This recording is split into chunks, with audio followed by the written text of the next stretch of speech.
خوشبو اللہ الرحمن الرحیم الصلاۃ والسلام علیک یا رسول اللہ وعلی آلک و اصحابک یا حبیب اللہ۔ معزز ناظرین و سامعین، حضرت امام بہقی رحمۃ اللہ علیہ نے نقل فرمایا، امیر المومنین حضرت سیدنا فاروق اعظم رضی اللہ تعالیٰ عنہ بیان کرتے ہیں کہ ایک دن ہم پیارے مصطفیٰ کریم صلی اللہ علیہ وسلم کے ساتھ ایک پہاڑ کے اوپر بیٹھے ہوئے تھے۔ آقا علیہ الصلوۃ والسلام صحابہ میں جلوہ افروز تھے۔ پہاڑ پر ہم بیٹھے ہوئے تھے کہ ایک بوڑھا بابا لاٹھی ٹیکتا ہوا آ رہا ہے۔ جب قریب آیا تو اس نے سلام کیا۔ پیارے آقا صلی اللہ علیہ وسلم نے اس کے سلام کا جواب عطا فرمایا اور پھر فرمایا کہ اس بوڑھے کی آواز تو جنوں کی آواز جیسی ہے، یہ کوئی جن معلوم ہوتا ہے۔ آقا علیہ الصلوۃ والسلام نے فرمایا، بھی بتا تو کون ہے، اپنا تعارف کرا۔ تو اس نے عرض کیا، حضور میں جن ہی ہوں اور میرا نام حامہ ہے، میں ابلیس کا پوتا ہوں۔ آقا علیہ الصلوۃ والسلام نے سنا تو فرمایا کہ حامہ تیری عمر کتنی ہے؟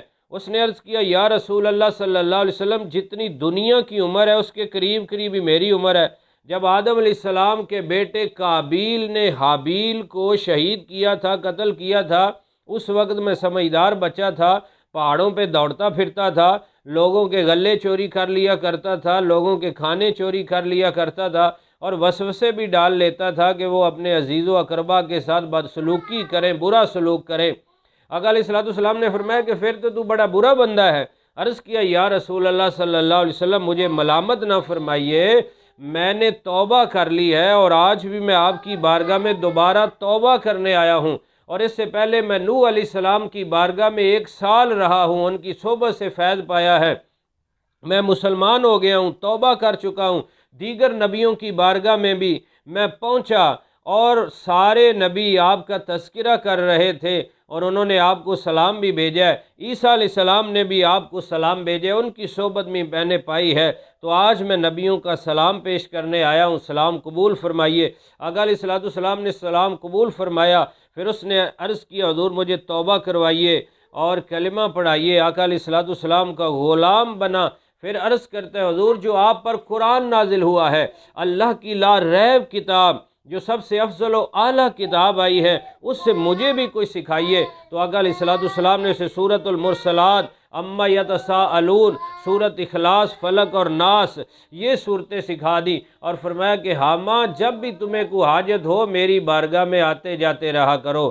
تو یہ روایت بتا رہی ہے، یہ واقعہ بتا رہا ہے، پیارے محبوب صلی اللہ علیہ وسلم ہم انسانوں کے لیے نہیں بلکہ جنات کے لیے بھی نبی و رسول بن کے تشریف لائے، کائنات کے لیے قیامت تک کے لیے آپ نبی و رسول بن کر تشریف لائے۔ اب قیامت تک کوئی اور نیا نبی نہیں آئے گا۔ جس محبوب کے لیے کائنات سجائی گئی تھی، وہ پیارے محبوب صلی اللہ علیہ وسلم سب نبیوں رسولوں کے بعد آخری نبی اور آخری رسول بن کر اس دنیا میں تشریف لائے۔ اب قیامت تک کوئی نیا نبی اور رسول نہیں آ سکتا۔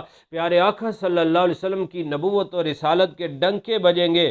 آپ عالمین کے لیے رسول ہیں، آپ کی بارگاہ میں جن بھی آتے ہیں، کلمہ پڑھتے ہیں، قرآن سیکھتے ہیں، قرآن مجید میں پوری سورہ جن موجود ہے، تو ہمیں بھی اپنے پیارے آقا مولا صلی اللہ علیہ وسلم سے محبت، عقیدت، آپ کی ہر سنت پہ عمل کرنے کی کوشش کرتے رہنا چاہیے، تاکہ دونوں جہاں میں بیڑا پار ہو جائے۔ باغ جنت میں محمد مصطفیٰ مسکراتے جائیں گے، پھول رحمت کے جھڑیں گے، ہم اٹھاتے جائیں گے۔ اور یہ بھی پتہ چلا کہ پیارے آقا صلی اللہ علیہ وسلم کی پاک بارگاہ میں ابلیس کا پوتا بھی آ کر دامن مصطفیٰ سے وابستہ ہوتا ہے، زیارت مصطفیٰ سے مستفید ہوتا ہے اور قرآن مجید سیکھتا ہے۔